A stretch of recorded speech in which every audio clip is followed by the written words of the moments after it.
이제 오늘 주시는 하나님 말씀 마가복음 1장 40절부터 45절까지 말씀입니다. 지난주에 이어서 마가복음 1장 40절에서 45절 우리 한 목소리로 읽기 원하는데요, 오늘도 다 자리에서 일어나셔서 한 절씩 교독해서 같이 읽도록 하겠습니다. 마가복음 1장 40절 제가 먼저 읽습니다. 한 나병 환자가 예수께 와서 꿇어 엎드려 간구하여 이르되 원하시면 저를 깨끗하게 하실 수 있나이다.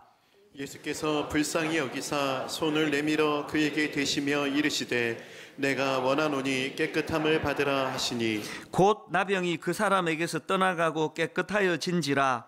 곧 보내시며 엄히 경고하사 이르시되 삼가 아무에게 아무 말도 하지 말고 가서 내 몸을 제사장에게 보이고 내가 깨끗하게 되었으니 모세가 명한 것을 드려 그들에게 입증하라 하셨더라.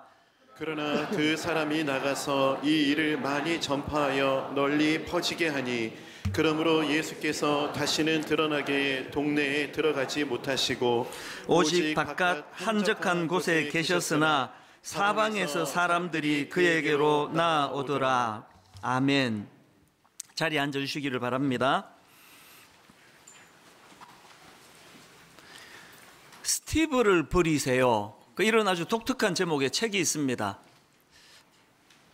이 스티브가 누구길래 스티브를 버리세요 책을 이렇게 제목을 정했나. 사실 제가 그 책 제목이 궁금해서 이 책을 구입하는 경우가 아주 드물게 있는데요, 이 책이 바로 그런 케이스입니다. 그래서 이 책을 보니까 제목을 왜 이렇게 잡았는지를 이제 설명을 하는데요, 자, 한번 들어보십시오. 스티브는 스티브 잡스를 지칭할 수도 있고 우리 안에 있는 작은 영웅일 수도 있습니다. 또한 우리가 쉽사리 버리지 못하고 있는 편견이거나 깊게 뿌리 박힌 고정관념일 수도 있습니다. 그러면서 이제 이런 부연 설명을 붙여놨습니다. 저는 스티브를 참 좋아했습니다. 지금도 그런 마음에는 변함이 없습니다. 하지만 어쩌면 이제 스티브를 버려야 할 때일지도 모릅니다. 그래야 새로운 스티브가 탄생할 것이기 때문입니다. 그의 연설처럼 오래된 것들을 치움으로써 새로운 것들의 길을 만들어 줘야 하기 때문입니다. 참 일리가 있는 그런 내용 아닙니까? 제가 오늘 본문 말씀을 쭉 묵상하다가 이 책 제목이 떠올랐던 것은 바로 이 한 대목이요. 오래된 것들을 치움으로써 새로운 것들의 길을 만들어 줘야 하기 때문입니다. 이 책 제목이 제가 오늘 본문에서 발견한 중요한 핵심 주제 중 하나이기 때문에 그렇습니다. 그래서 이제 이 관점으로 이제 오늘 본문을 쭉 살펴보기를 원하는데요, 오늘 본문에 보면은 이제 나병 환자 한 사람이 이제 자기 병을 고쳐달라고 간절하게 주님께 애원을 합니다. 예수님은 그 호소를 외면하지 않고 그의 병을 고쳐주시는데, 그리고는 이제 이 나병 환자가 낫는데, 이게 지난주에 우리가 살펴본 내용 아닙니까? 그런데 오늘 그 본문의 그 사건은 이렇게 하고 끝이 나지 않습니다. 그리고는 이제 새로운 국면으로 펼쳐지는데, 예수님께서 그 병 고침 받은 나병 환자에게 45절에서 아주 엄중한 명령을 하나 내리십니다. 자, 43절부터 보십시오. 곧 보내시며 엄히 경고하사 이르시되 삼가 아무에게 아무 말도 하지 말고 가서 내 몸을 제사장에게 보이고 내가 깨끗하게 되었으니 모세가 명한 것을 드려 그들에게 입증하라 하셨더라. 엄중하게 예수님이 고침받은 나병 환자에게 명하셨는데 하나도 순종하지 않습니다. 특별히 삼가 아무에게도 말하지 마라 이렇게 강하게 부탁을 하셨는데요, 45절에 보니까 그러나 그 사람이 나가서 이 일을 많이 전파하여 널리 퍼지게 하니, 그래서 어떤 가슴 아픈 결과가 일어났느냐, 45절 뒷부분입니다. 그러므로 예수께서 다시는 드러나게 동네에 들어가지 못하시고 오직 바깥 한적한 곳에 계셨으나, 저는 지난 한 주간 동안 이 본문을 묵상을 하면서 이게 제 모습 아닌가? 이게 수많은 지금 중직자들의 모습 아닌가? 여러분, 이 본문에서 우리가 배워야 되는 게 뭐죠? 여러분, 이 본문에서 우리가 얻어야 될 교훈은 때로는 우리의 열심이 예수님께 독이 될 수 있다는 겁니다. 지금 이 고침받은 나병 환자가 막 예수님을 궁지에 몰려고 한 거 아니에요. 너무 가슴이 뜨거우니까. 이렇게 자기 병을 고쳐준 예수님에게 어떻게 가만히 있을 수 있냐고. 그래서 그 사실을 막 이제 여기저기 퍼뜨렸는데, 그것 때문에 예수께서 다시는 드러나게 동네에 들어가지 못하시고 오직 바깥 한적한 곳에 계셨으나, 좀 끔찍한 상상을 해보는 겁니다. 오늘 저 같은 이런 목회자들이, 수많은 중직자들이 지나친 예수님의 뜻을 구하지 않고 행하는 지나친 열심 때문에 지금 예수님께서 바깥 한적한 곳에 서 계시는 이런 상황은 아닌가. 이것이 이제 오늘 본문에 나오는 나병 환자에게서 우리가 배워야 될 그 타산지석인데요. 자, 그렇다면 이런 질문이 가능하지 않습니까? 나병 환자는 왜 예수님 말씀에 귀를 안 기울였을까요? 아니, 이렇게 엄중히 부탁을 했는데 왜 그 말을 무시했을까요? 한 두 가지로 분석이 나오더라고요.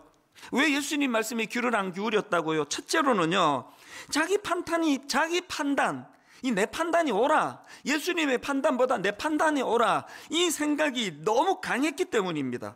아니, 이 좋은 일을 어떻게 침묵하고 있느냐고. 이거 전하는 게 좋은 거 아니야? 만방에 알려야지, 이런 거. 자기 생각에 뭐 확신이 있다가 보니까, 그리고 이게 예수님을 돕는 일이라 생각하니까, 이게 자기가 예수님 일을 방해할 줄은 꿈에도 몰랐으니까 불순종하게 되는 거 아닙니까?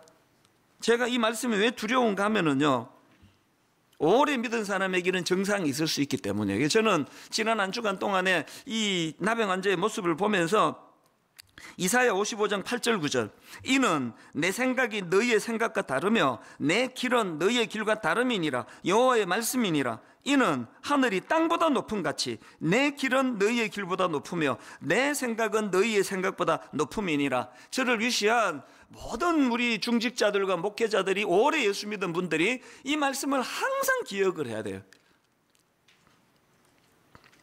이제 저희 교회가 1만 수도파수 운동이 시작이 돼서 제일 중요한 관건인 이제 30개 교회 이제 담임 목사님들을 이제 지금부터 찾고 있는 중이거든요. 그래서 이제 외부의 15 목사님을 지금 이제 서류를 다 받았고요. 그리고 우리 내부에 이제 부교역자들 중에 15 담임 목사님을 세워야 되는데, 제가 하나님 앞에서 약속을 드리고 여러분께 이미 선포했습니다. 내부 15명 교역자 뽑는데 내가 일절 관여하지 않겠다. 이 이상한 선포예요. 사실은 우리 교역자들은 저만큼 잘 아는 사람이 없습니다. 저만큼 잘 아는 사람이 어디 있습니까? 전부 제가 인터뷰하고 제가 만나고 제가 지도하고 지금까지도 그런 교제를 하면서 우리 교역자들하고 그렇게 교류를 하고 있는데, 왜 제가 일절 거기 선발하는데 나서지 않겠다고 했을까요? 제가 우리 교역자들을 내가 제일 잘 알아. 여기에 이 나병 환자가 가진 오류가 담겨 있기 때문입니다. 그래서 지금 저희는요, 약 1년에 거쳐서 5번에 걸쳐서 투표를 합니다. 저는 투표권도 없습니다. 그래서 자기들끼리 서로가 서로에게 이분이 15 목사님 안에 들어가야 된다, 그렇게 지금 4번까지 투표를 했습니다. 그런가 하면은 외부에서 모시게 될 15분도 마찬가지예요. 이제 그 많은 서류들이 왔기 때문에 우리 지금 모든 교역자들이 거기에 지금 다 투입이 돼서 점검을 하고 있지만요, 예선만 저희가 도울 거예요.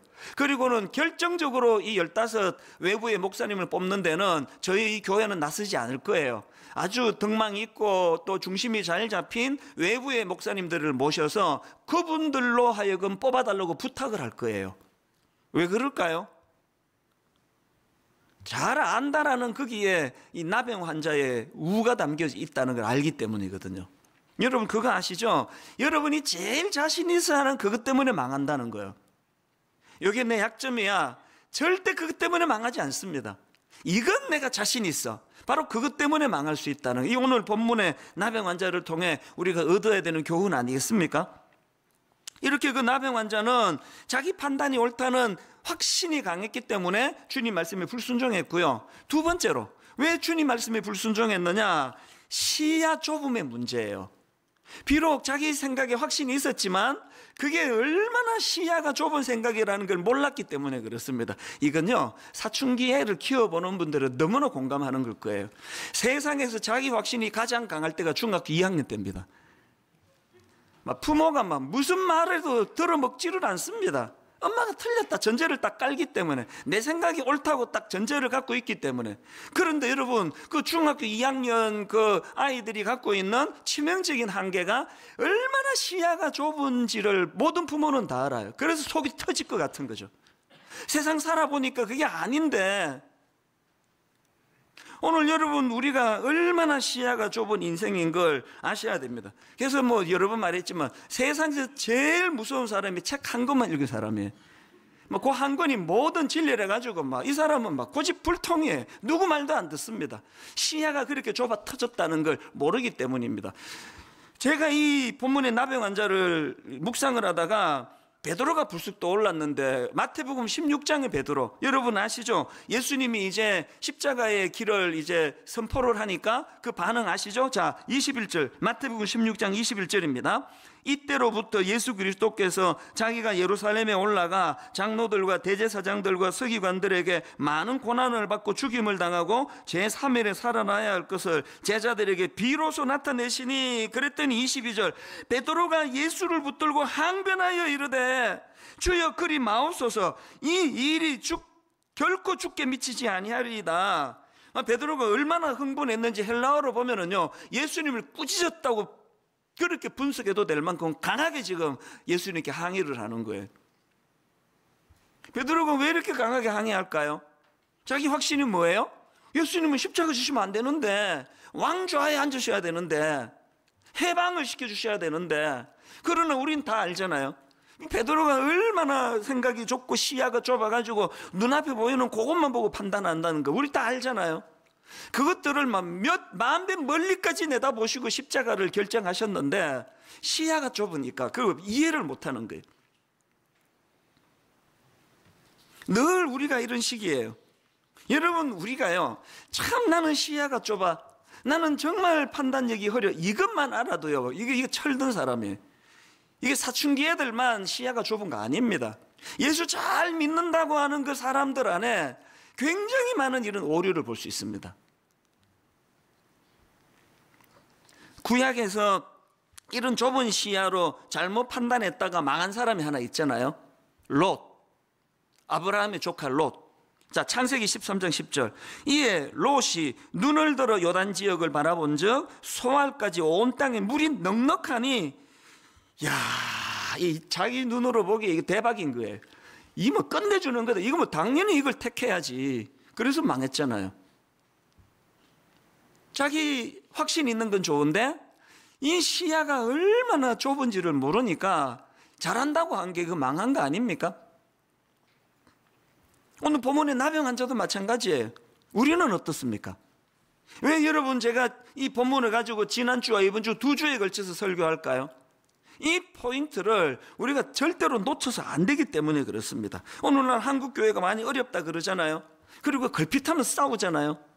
여러분, 불교가 이렇게 싸웁니까? 천주교가 이렇게 싸웁니까? 우리끼리 미치듯이 싸우는 건 이게 기독교가 독보적인 이 개신교가. 왜 그렇습니까? 자기 확신이 강한 A, 자기 확신이 강한 B, 절대 양보 안 하는 게 신앙 안에서의 고집불통이거든요. 이때 우리가 깨우쳐야 되는 게 뭐겠습니까? 하나님 앞에서 받은 은혜가 클수록 이런 어리석음의 자리에 빠질 수 있다는 걸 인식하는 겁니다. 그래서 제가 오늘 이 본문을 읽으면서 이 대안이 뭐냐, 그럼 어떻게 하면 이런 본문의 나병 환자가 범했던 어리석음을 피할 수 있는가? 열심을 냈는데, 잘한다고 해드렸는데, 인생을 제가 주님을 향하여 충성을 다 바쳤는데 이게 주님 일에 방해가 됐다. 이런 가슴 아픈 결과가 나오지 않기 위해서 어떻게 해야 되느냐? 두 가지로 제가 정리를 해봤습니다. 여러분, 이 나병 환자와 같은 어리석음을 피하려면 어떻게 해야 됩니까? 첫째, 예수님의 관점으로 생각하는 훈련을 하셔야 돼요. 계속 예수님의 관점으로. 열왕기하 5장에 보면은요, 아람 왕의 군대 장관 나아만이 있는데 불행하게도 그 높은 자리에 있는 나아만 장군이 나병이 걸립니다. 그래서 이제 괴로워하고 있는데 그 자기 병을 고쳐줄 수 있는 이스라엘의 엘리사 선지자라고 있다고 그렇게 이 엘리사 선지자를 소개받습니다. 얼마나 기대가 크고 설렜겠습니까? 그렇게 이제 선지자를 만나려고 갔는데요, 그 선지자가 무슨 주문을 하는가 보니까 열왕기하 5장 10절을 보십시오. 엘리사가 사자를 그에게 보내 이르되 너는 가서 요단강에 몸을 7번 씻으라 내 살이 회복되어 깨끗하리라 하는지라. 그랬더니 나만 장군이 분노하는 거예요. 왜 분노하는지가 11절에 나옵니다. 나만이 노하여 물러가며 이르되 내 생각에 나오죠. 내 생각에는 그가 내게로 와서 서서 그의 하나님 여호와의 이름을 부르고 그의 손을 그 부위 위에 흔들어 나병을 고칠까 하였노라. 지금 왜 분노했습니까? 자기 생각의 방식대로 안 한다는 거예요. 저는 여기 나오는 나병 환자를 보면서 일부 우리나라 그 환자들 생각이 떠올라요. 의사 선생님이 들은 얘기인데요, 우리나라 환자들이 너무 많이 알아서 문제래요. 그래서 이제 감기가 걸렸는데 이제 그 의사 선생님하고 이제 어디가 아프십니까? 그러면 이렇게 말한대요. 지금 두통이 조금 있고 콧물이 나오고 이래가지고 이 약을 처방해 주세요. 그런데요, 안 웃는 분들이 다 그분인가 봐요. 왜 이렇게 안 웃으세요? 지금 처방도 자기 다 갖고 있는 거예요. 그래서 자기가 원하는 방식대로 처방을 안 해주면은 그 의사를 불신하는 이런 코미디 같은 일이 지금 나만 장군이 보이는 겁니다. 자기 논리가 얼마나 정확한지를 나만 장군이 12절에 연이어 이렇게 설명합니다. 다메섹 강 아바나와 바르발은 이스라엘 모든 강물보다 낫지 아니하냐. 내가 거기서 몸을 씻으면 깨끗하게 되지 아니하려 하고 몸을 돌려 분노하여 떠나니. 그거 아세요? 여러분이 분노하는 대부분의 분노가 그게 공정치 못하다는 걸요. 여러분이 누군가에 대하여 울분을 터뜨리는 그것들이 진짜 공정한 건지 어떻게 확신하세요? 우리도 자칫하면 이 나만 장군처럼 또 오늘 본문에 고침받은 나병 환자처럼 내 생각에는 내 생각은 이 강하면 강할수록 그런 배우자가 있는 가정은 진짜 어렵습니다. 아니 이 나만 장군 같은 남편이라 생각해 보세요. 이 나만 장군 같은 아내라고 생각을 해보세요. 도대체 자기 생각이 딱 못 받고 있어가지고 남의 말을 들어 먹으려고 하질 않는데,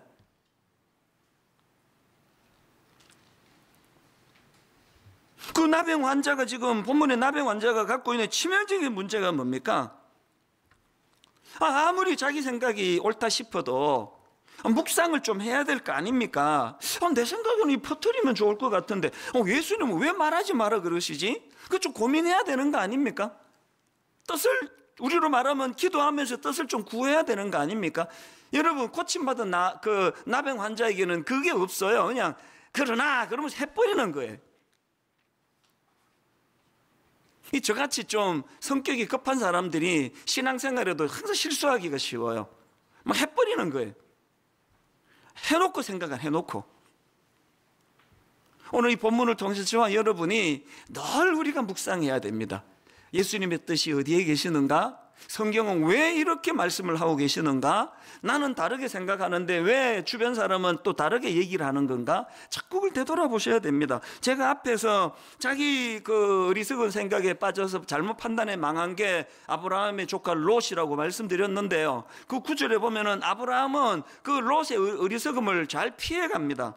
어떻게 피하느냐? 앞에 롯이 창세기 13장 10절에서 이에 롯이 눈을 들어 요단 지역을 바라본 적 소알까지 온 땅에 물이 넉넉하니, 그래서 자기 생각으로 그 지역을 택했는 것에 반해가지고 아브라함은 좀 다릅니다. 아브라함은 뭐가 달랐느냐? 하나님의 말씀이 있었습니다. 자, 바로 몇 구절 지나가지고 창세기 13장 14절입니다.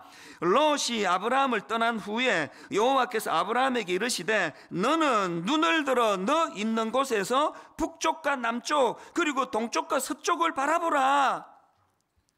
하나님의 말씀이 있었고요. 그 하나님의 말씀이 지금 뭘 강조하는 겁니까?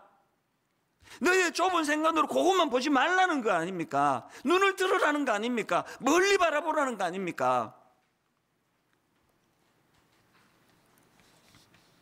우리가 본문에 이 고침받은 나병 환자의 어리석음을 피하려면요, 계속 하나님의 관점, 하나님의 뜻, 하나님의 말씀, 그것이 우리를 계속 교정을 해야 돼요. 사실 저는 개척하고 지금까지 늘 새벽 3시, 4시, 너무 피곤할 때는 5시 새벽에 일어나거든요. 이제 이게 한 30년, 또 20년, 이제 그렇게 한 지는 개척하고 니까 한 17, 8년 지났는데요. 어떨 때는 너무 힘들어요. 여러분, 다 자는데 새벽 3시에 한번 일어나 보세요. 얼마나 외로운지 아세요? 진짜 적막합니다. 오늘도 제가 그걸 경험했는데 너무 마음이 스산해요. 그리고 또 저는 일찍 일어나려고 9시에 자기도 하고 8시 반에 자기도 하고 막 오래 머물면 10시에 자고. 우리 집은 전부 다가 심야형이에요. 우리 집은요, 밤 11시에 되면 떡볶이가 배달이 돼갖고 오고, 막 12시 되면 막 파티가 벌어지고, 제가 좀 과장을 하고 있습니다. 막 잔치가 벌어지고, 막 밖에 시끌시끌해요. 전들 거기에 동참하고 싶지 않습니까? 제 떡볶이를 얼마나 좋아하는데. 혼자 누워있으면 뭐가 좋습니까? 그러나 여러분, 제가 새벽에 일어나야 된다고 그렇게 여기에다가 제가 마음을 거는 이유는요, 새벽이야말로요, 이 고집불통이 내 생각을 교정받는 시간이에요. 그 시간을 반드시 거쳐야 하나님의 관점, 하나님의 생각으로 저를 돌아볼 수 있거든요. 그래서 저는 욱하는 다혈질이라 가지고 교역자들한테 그 전날 오후에 막 소리 질러 놓고 그 다음날 오전에 사과하고 이런 적이 꽤 많았습니다. 새벽에 교정을 받으니까요. 여기 다혈질이신 분들은요, 저하고 같이 자고 같이 일어나고 그랬으면 좋겠습니다. 자꾸 하나님의 생각은 어떠하실까? 하나님은 어떻게 하기를 원하시는가? 하나님의 관점으로 자꾸 묻는 시간이 필요하다는 말이에요. 고요한 가운데 어제 제 모습을 쭉 정리를 해보면은 참 부끄러운 게 또 올라지고, 얼마나 내가 속이 좁았는지, 얼마나 내가 참 미숙한지, 그런 것들을 다 점검을 받는 거거든. 우리가 즐겨 부르는 찬양 중에 내가 주인 삼은 모든 것 내려놓고 내 주 되신 주 앞에 나가 내가 사랑했던 모든 것 내려놓고 주님만 사랑해. 여러분, 우리가 주님을 사랑하기 위해서 내려놓아야 되는 게 많다는 거예요. 우리가 주님을 사랑하기 위해 내려놓아야 되는 게 많은데, 저는 그 중에서요, 제일 강력하게 내려놓아야 되는 건 내 아집이라고 생각합니다.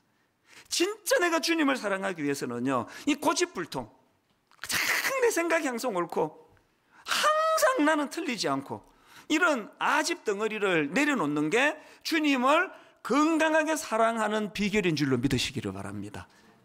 여러분, 아침마다, 새벽마다, 또 하루 일과를 마치기 전에 하나님, 오늘 제가 하나님의 관점으로 하나님 보시기에 부끄러운 행동은 없었습니까? 그렇게 기도하고 하루를 마무리하고, 하나님 앞에 아버지, 오늘 이 하루를 하나님의 관점으로 판단하는 하루가 되기를 원합니다. 그런가 하면 두 번째로, 이 나병 환자가 범했던 어리석음, 우리는 어떻게 하면은 이 나병 환자와 같은 어리석음을 피할 수 있을까요? 두 번째로, 기도해야 돼. 기도하되 하나님의 뜻을 구하는 기도를 드려야 된다는 겁니다.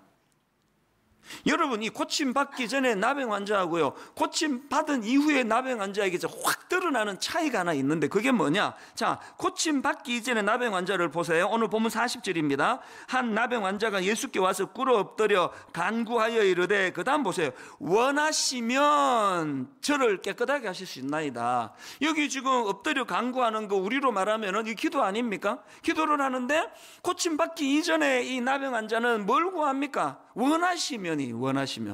나병 환자가 확신했는 게 있는데, 그거는 우리 주님은 나를 깨끗게 하실 수 있는 분이라는 확신이 있었습니다. 여기에 반해 나병 환자가 확신할 수 없었던 게 하나 있었는데, 이게 주님의 뜻인지 아닌지를 몰랐다는 거예요. 그래서 원하시면이 들어갔는데요, 불행하게도 고침받거나 이걸 우리로 적용을 하자면 이미 이제 은혜도 경험하고 막 오래 예수 믿고 막 목사도 되고 이런 사람들에게서 빠져 있는 게 뭐냐? 이 나병 환자에게 고침받은 이후에 원하시면이 없어요. 원하시면. 심지어는 예수님이 원한다 하시면서 이거 소문 내지 마라 그랬는데도 무시해버리잖아요. 이 차이를 아시겠습니까?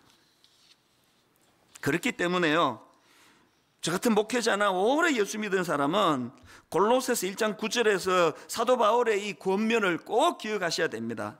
사도 바울이 골로새서 1장 9절에서 이런 권면합니다. 이로써 우리도 듣던 날부터 너희를 위하여 기도하기를 그치지 아니하고 구하노니 너희로 하여금 모든 신령한 지혜와 총명, 그 다음 보세요, 하나님의 뜻을 아는 것으로 채우게 하시고, 자, 한번 따라해 보시겠습니까? 하나님의 뜻을 아는 것으로 채우게 하시고, 더 확신 있게 하나님의 뜻을 아는 것으로 채우게 하시고, 연주가 깊을수록 계속 기도를 드려야 돼요. 아버지, 내가 하나님께 간절히 간구합니다. 하나님의 뜻을 알기를 원합니다. 이 좁아 터진 내 생각을 내려놓고. 근데 여러분, 제가 한 가지 알아요.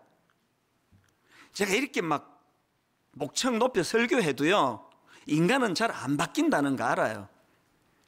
이 오늘 설교 듣고 막 맞아, 내 생각을 내려놓고 하나님 뜻에 맞춰야지, 이렇게 결단하는 분은요, 이 뭐 100명에 한두 명도 안 됩니다. 지금 여기 이 방에 계시는 분 중에요, 오늘 이 말씀이 자기 인생을 바꾸고 맞아, 나는 고집불통이야, 난 이제 내 생각 다 바꾸기로 했어, 이렇게 결심하는 사람은 두세 명도 안 됩니다.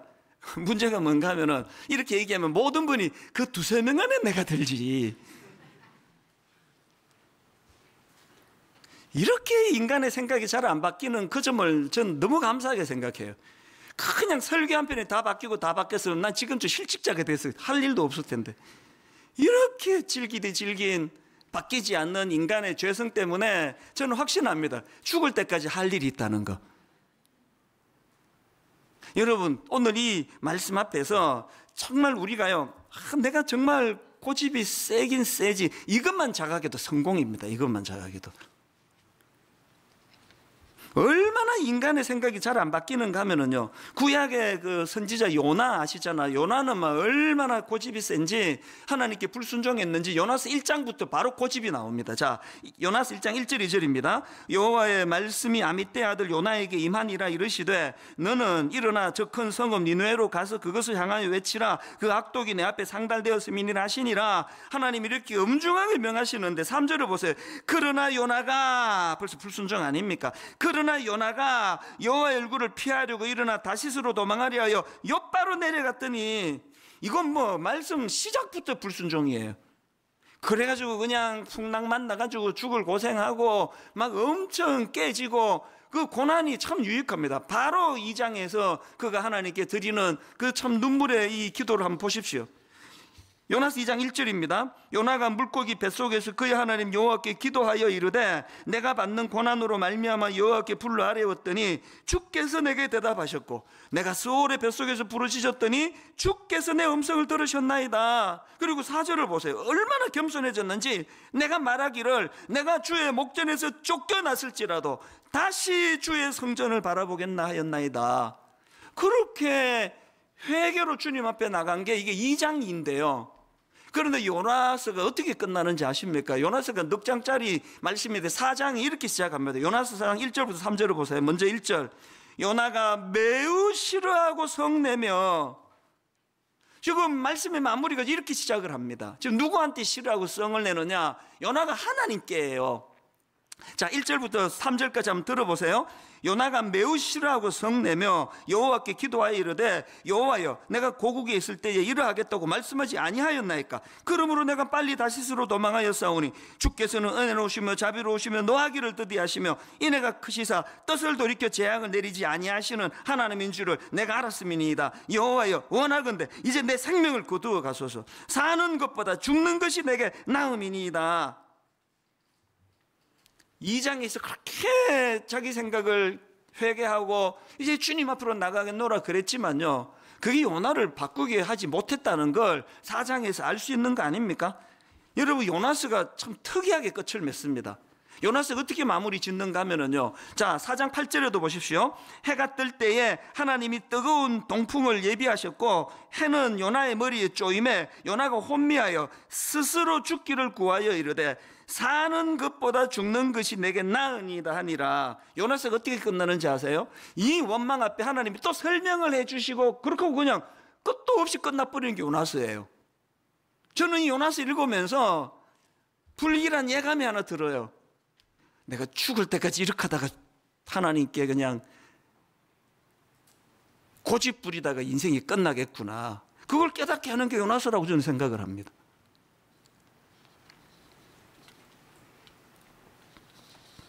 설교 한번 들었다고요 인생은 바뀌지 않습니다. 얼마나 견고하게 굳어져 있는 그 자기 생각. 그래서 여러분, 오늘 이 말씀 앞에서 우리는 늘 하나님 앞에 그 사도 바울의 기도, 하나님의 뜻을 아는 것으로 채우게 하시옵소서. 하나님의 뜻을 분별하기를 원합니다. 오늘 이 시대는요 너무나 혼미한 시대이기 때문에, 지금은 다원화 시대라 그러잖아요. 진리가 하나가 아니라고 주장하는 시대 아닙니까? 뭐 걸핏하면은 이 혼란에 빠지기 때문에 계속 하나님의 뜻을 사모해야 됩니다. 우리 모두는 다 영적으로 깨끗함을 받은 나병 환자이기 때문에 우리는 이거 아셔야 됩니다. 오늘 이렇게 변화받은 우리 앞에 예수 그리스도의 엄중한 명령이 있다는 걸 우리 기억하셔야 돼요. 내 멋대로 살면 안 됩니다. 엄중한 명령이 저와 여러분 앞에 있습니다. 때로는 침묵해라, 때로는 가서 전해라. 늘 그 하나님 말씀 앞에 민감하게 반응해야 됩니다. 그러지 않으면 이건 뭐 너무나 당황스러운 시대. 이런 점에서 제가요 오늘 우리 전 교회적으로 기도 제목 하나를 드리고 싶습니다. 지금 저도 그렇고 많은 분들이 이 차별금지법 문제로 진짜 걱정을 많이 하고 있습니다. 기도하셔야 돼요. 아니 뭐 차별하지 말자는데 이게 뭐가 나쁘냐고. 그렇죠. 그걸 누가 반대합니까? 그런데 이 미국을 가만히 보니까요 이 차별금지법 안에 독소적인 것 몇 개가 들어있는데 이게 엄청난 종교 탄압이 될 위험이 있더라는 거예요. 그래서 이제 이 차별금지법 안에 이 독소 조항들을 이거를 없애지 않으면 안 된다고 기도를 하고 있는 거 아닙니까? 많은 분들이 이것 때문에 수고하고 계세요. 왜? 이제 이게 차별금지법이 이게 다 통과가 되면, 이게 자칫 잘못하게 되면은 이제는 설교 시간에 동성애가 죄다 뭐 이런 얘기 꺼내면 이게 실정법을 위반하게 되는 거예요. 교회에서 그런 거 함부로 이야기 못 하게 됩니다. 죄에 대하여 설교가 이제 어려워질 때가 오는 거예요. 그렇기 때문에 우리는 이제 하나님께서 언제 침묵해야 될지, 언제 우리가 나서서 소리를 높여야 될지 하나님 뜻을 구해야 됩니다. 이 미국이 실제적으로 이 차별금지법이 얼마나 많은 신앙생활을 위축시키는지 저는 미국 갈 때마다 그 가슴 아픈 이야기를 듣거든요. 이번에 성윤리연구소에서 추천했던 책, 우리 자녀 성경적 성교육 시리즈, 이 책을 이제 추천을 했는데요. 이게 미국에서 나온 책을 번역을 하지 않았습니까? 그래서 여러분 이거를 구해서 읽기 전에 부모가 먼저 소화하고 자녀들을 가르쳐야 되는데요. 제가 이 책을 보면서 마음이 아픈 게 뭐냐? 자, 4단계라고 할 수 있는 중학생 책에 이런 대목이 나옵니다. 사람들은 게이가 된 것이 자신의 선택이 아니었다고 말해. 어느 정도는 옳은 말이기도 해. 애매하게 지금 표현하고 있죠. 또 이런 내용도 있습니다. 왜 어떤 사람들은 게이가 되었을까? 학자들은 동성애의 명확한 원인에 대해서는 일치된 의견을 보이지 못하지만 유전학과 어린 시절의 환경적 요인들 사이에 복잡한 상호작용이 있었다는 사실에는 대체로 동의해. 이렇게 애매하게 표현했을까요? 저는요 이 차별금지법이 통과된 미국에서 이런 책을 쓸 때 이 보수적인 교단에서 만든 책이거든요. 이렇게 애매하게 표현하지 않으면 안 되는 그 고충이 너무 와닿는 겁니다. 제가 이 책을 오늘 그 본문을 가지고 이걸 성도님들과 진지하게 나누어야 되겠다고 한 건요, 이런 맥락을 모르고 이 책을 그대로 다 인용하면 자녀들에게 자칫 잘못하면 독을 먹이게 되는 거예요. 성경은 동성애를 죄라고 말하고 있기 때문에 우리는 성경의 기준으로 분명히 가르쳐야 돼. 애매하게 말하면 안 됩니다. 성윤리연구소를 만들어 하고 싶은 게 뭐냐? 분명하게 성경적인 가치관으로 세우자는 거예요. 거기다가 단 동성애자들을 미워하지 말라시는 주님의 사랑의 정신도 균형을 갖추자는 거예요. 이것도 취하고 저것도 취하기가 얼마나 어려운지 아십니까? 맨날 이쪽에도 욕먹고 저쪽에도 욕먹는 게 그래서 그런 거 아닙니까? 그러나 이 어려운 일을 해내야 왜? 이게 우리에게 마치 사명이기 때문이에요. 저는 동성애는 타고나는 것이라고, 타고나는 게 아니라고 믿는 사람이에요. 이게 제 신앙 고백이에요. 저랑 생각이 다른 사람이 저를 비난하신다면 뭐 어쩔 수가 없습니다. 이게 내 신앙 고백이니까요. 동성애는 타고나는 것이 아니라고 믿기 때문에 이 책에서 애매하게 어느 정도는 옳은 말이기도 해. 이걸 난 용납이 안 됩니다. 지금 미국에서 발간된 이 책이다 보니까 이런 거 말고도요, 우리 정서랑 맞지 않는 부분이 뭐 되게 많아요. 뭐 그림도 뭐 이렇게까지 설명할 필요가 있나 싶고 이런저런 좀 어려움이 좀 있습니다. 그래서 지금 이제 그 국내 이 책을 발간한 출판사에다 제가 요청을 했습니다. 이게 지금 문화적으로 맞지 않은 게 많기 때문에 이걸 좀 우리 정서에 맞도록 좀 고치면 좋겠습니다. 너무 고맙게도요, 출판사에서 그걸 너무나 호의적으로 동의를 하고 긍정적으로 봤습니다. 근데 문제가 뭐냐? 판권이 미국에 있기 때문에 이게 이제 그 사람들이 제대로 이거를 이해를 해 줄 수 있을지 없을지는 잘 모르겠는 거 아닙니까? 그래서 제가 이런 부분에서 이제 여러분 중요한 제안을 한 가지 드리고 싶습니다. 그래서 이제 여러분 지금 막 이 책 읽는 거 잠깐 아직 읽지 마시고요. 이제 우리 성률연구소 팀에서 지금 강의를 준비 중입니다. 그래서 이 책을 읽기 전에 반드시 이거를 유념하고 읽으시라고 하는 것들을 이제 준비 중에 있습니다. 혼란스럽지 않으시도록. 사실 이 책에 보면은요, 5단계 고등학생 이상을 위한 책에 보면은 선포도 있습니다. 그러나 많은 연구에도 불구하고 동성애 유전자는 발견되지 않았지, 이렇게 딱 못 박는 대목도 사실 나옵니다.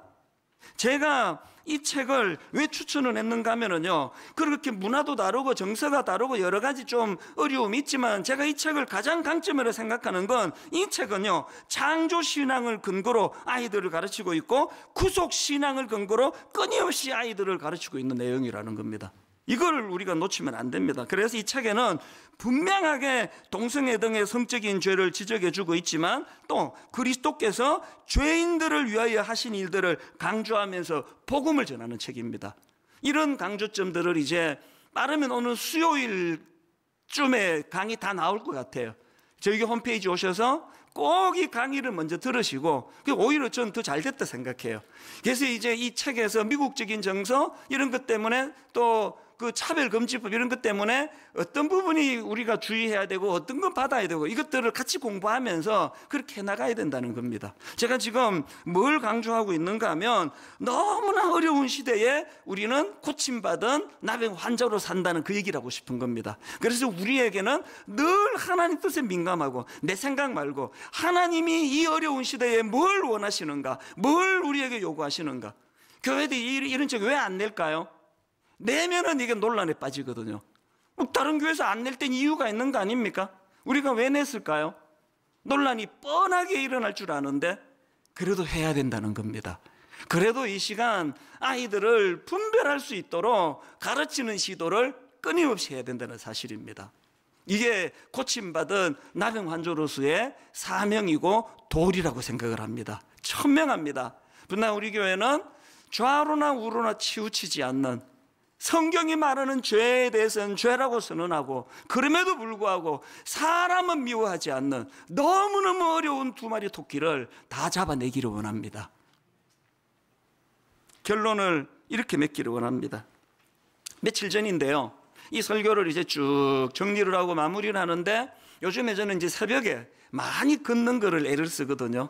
그래서 이제 여건만 되면은 뭐 한 10,000보 이상을 지금 걷고 있는데요. 새벽에 이제 한 10,000보 가까이 이렇게 걸을 때예요. 뒤에서 어떤 분이 이어폰으로 했으면 내가 몰랐을 텐데 스피커폰으로 또 이제 실례가 될까봐 아주 잔잔하게 찬양을,